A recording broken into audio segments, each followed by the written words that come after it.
Be sure that you have all the necessary tools and materials on hand before beginning the construction of your pool. Not having the appropriate items on hand when they are called for can make the job much more difficult than it needs to be.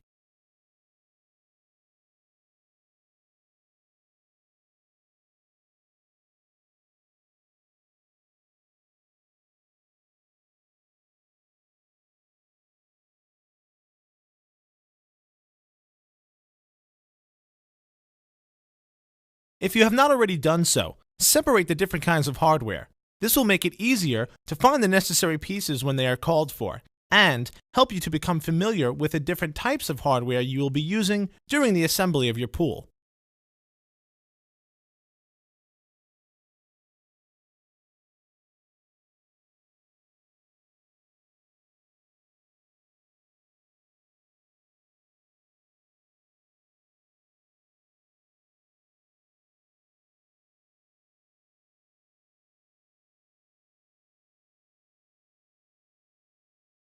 In choosing the site to assemble your pool, you want to avoid areas with steep slopes or underground obstructions. You also must be sure that the site you choose complies with all state and local codes. A transit is the easiest and most precise way to tell you how level your site is. Transits are easy to use and can be rented at most local equipment rental outlets. If you do not have access to a transit, a long straight board with a carpenter's level will do the job.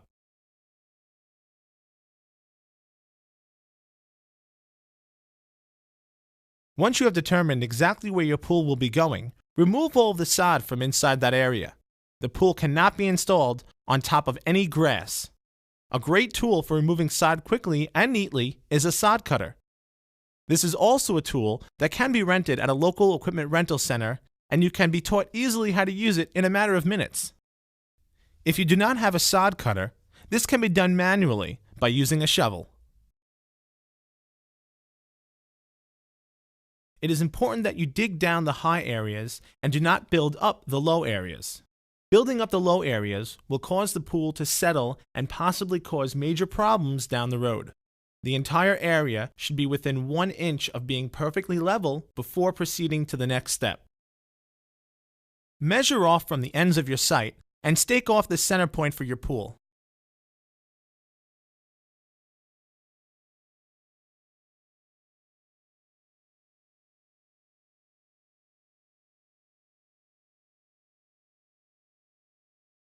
Bring your pre-assembled buttress or your buttress-free assemblies onto the site. Using your stake center point as a guide, lay out the assemblies for your size pool as per your installation instruction booklet. Attach the straight side bottom rail connectors to the strap end channels as we show here.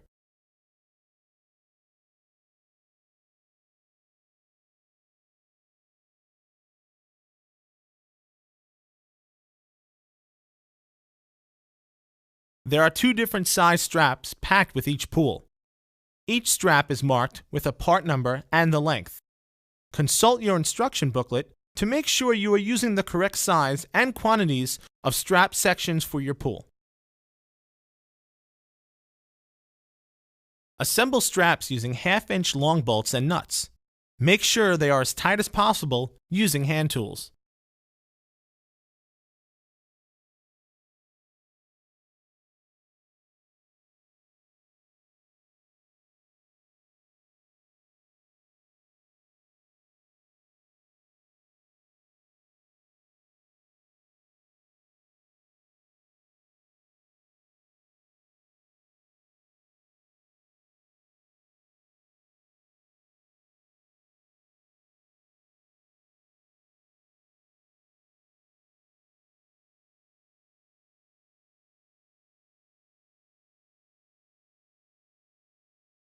Most oval pools have 3 different length bottom rails.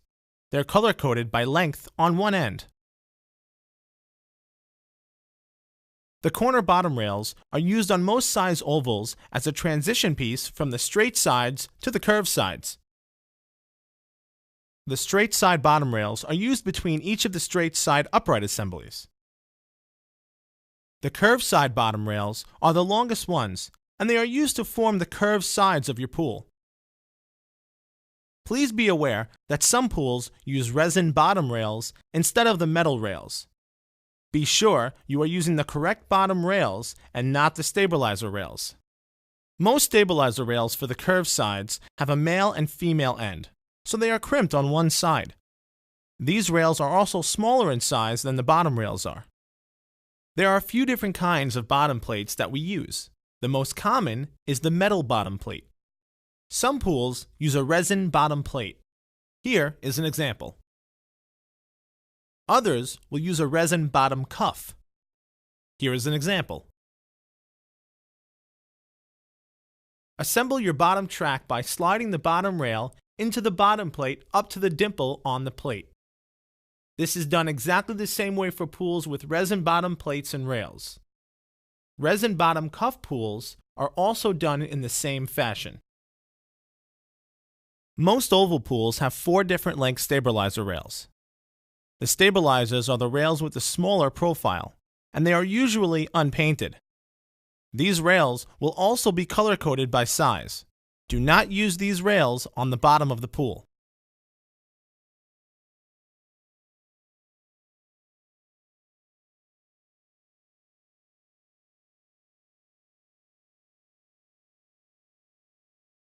Install the straight side bottom rails by inserting them into the straight side bottom rail connectors and pushing them down. This will help you establish the correct spacing between the straight side assemblies.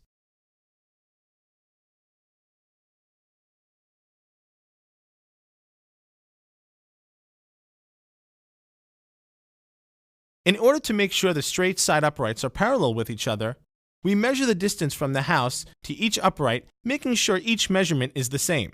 If you are not close enough to an existing structure, such as a house or fence, to do this, you can draw a string along the straight sides to get the same effect.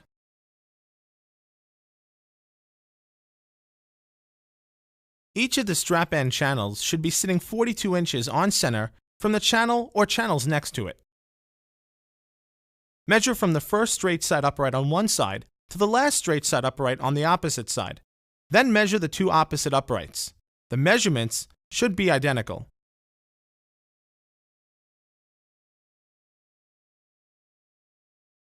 If they are not, you should move the uprights until those measurements are the same.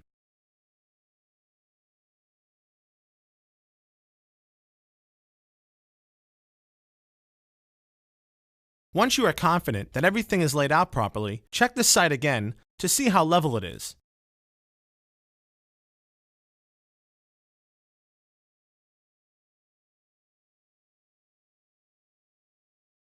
You should now temporarily remove the straight side bottom rails so that you can level the strap end channels.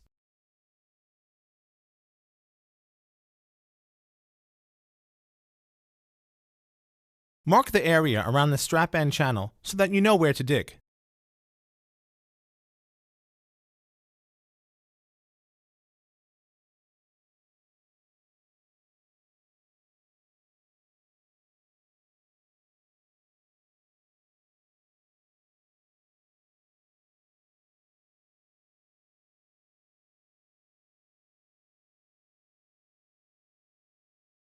The strap end channel is 2 inches tall, so you will need to trench out a 2-inch deep area where the strap end channel sits, so that the top of the strap end channel is flush with the top of the ground.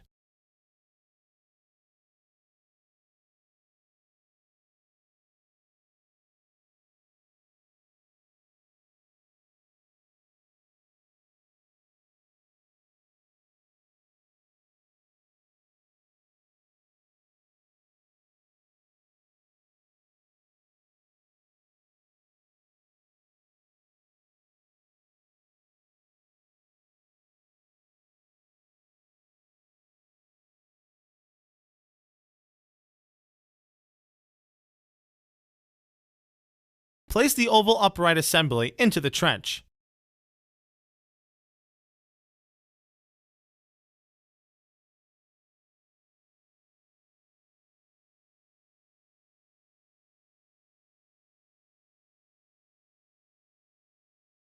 Make sure the upright is level using a carpenter's level.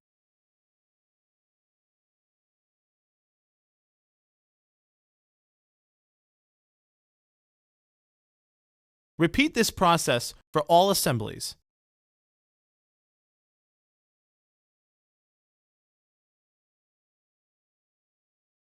Clean up and level the area between the oval upright assemblies and replace the straight side bottom rails so that they are sitting flat on the ground. Clean up the areas between the strap end channels inside the pool so the pressure plates will also sit flat on the ground.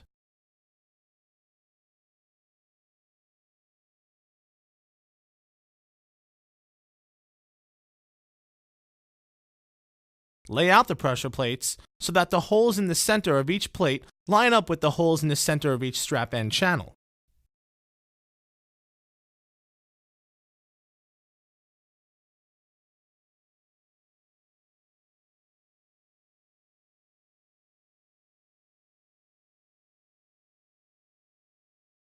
Secure pressure plates to the strap end channels using 2 number 12 screws in each.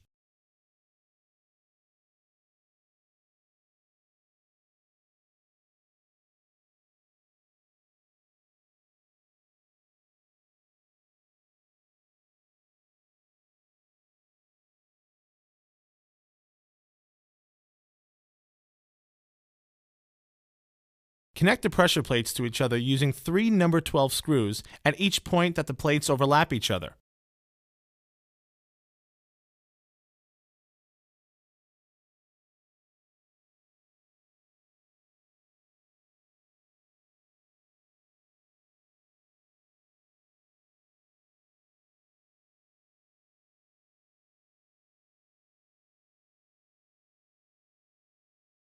Again, measure the diagonals of your pool to make sure that the straight sides are still square, as demonstrated earlier. Make any necessary adjustments at this point if they are not.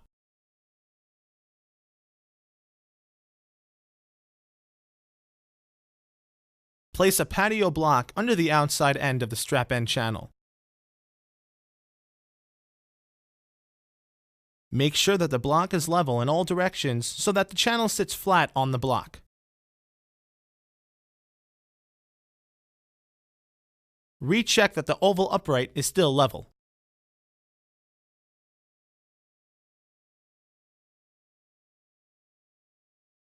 Backfill the area where the block has been placed.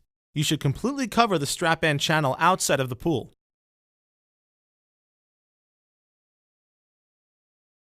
Cart the sand or pool base into the pool area.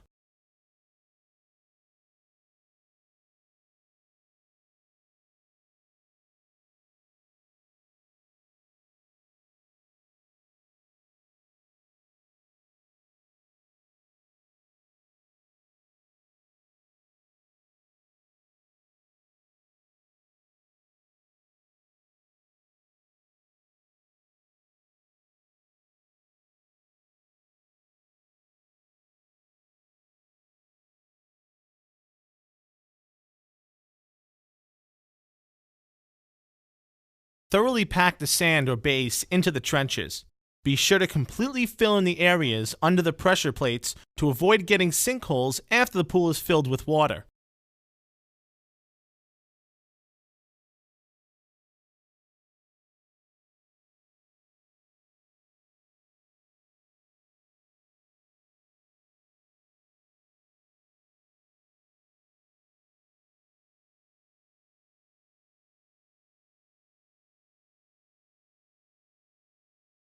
Spread the sand or pool base equally throughout the pool area.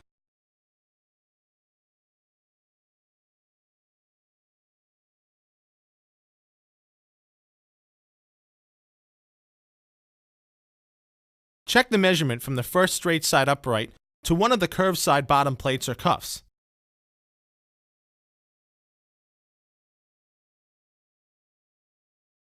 Then, check the same measurement from the opposite straight side upright and curved bottom plate. If these measurements are equal, you can secure your corner bottom rails to the straight side bottom rail connectors and stake the curved side bottom track into place. Level each of the bottom plates or bottom cuffs. All of these parts should be within a ½ inch of each other and the tops of the strap end channels. Place a patio block under each of the bottom plates or cuffs. The block should be recessed into the ground so the track is still sitting on solid ground. Make sure the block is level in all directions. Once the block is in, recheck the level of the plate or cuff to make sure it's at the same height as it was before you put the block down. Again, this can be done without a transit. You can use a long straight board and a carpenter's level to do this job.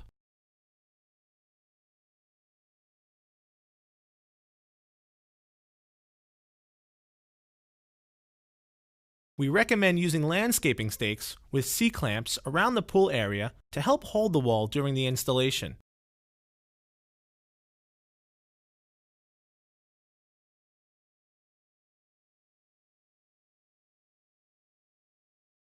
Bring the pool wall into the pool area using a flattened carton to rest it on.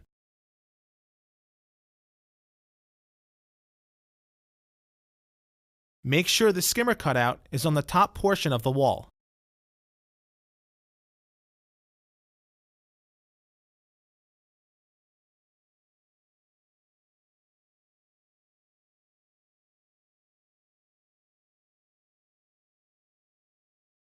Begin by placing the wall into the track at the center of a bottom plate or cuff.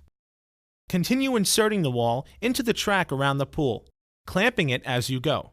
If the skimmer or return cutout fall over a bottom plate, you will need to move the wall and expose the wall joint to clear them.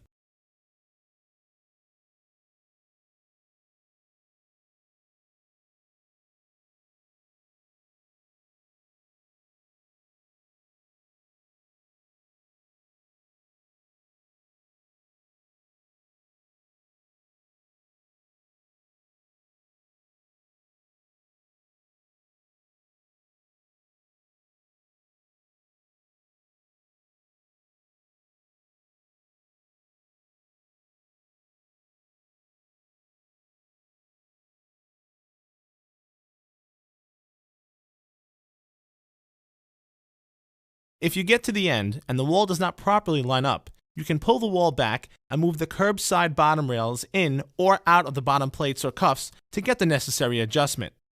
This should be done evenly around the pool and not just where the wall joint lies.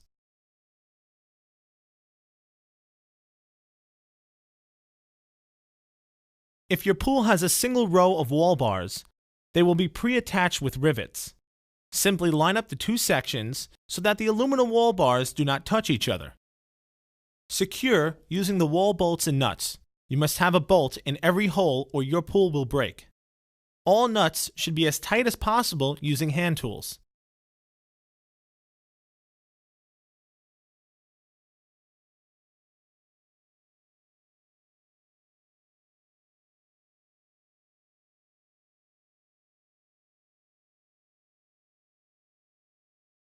Cover all of the bolt heads inside of your pool using 3 layers of duct tape to protect the liner from edges of the hardware or any burrs created by the screwdriver.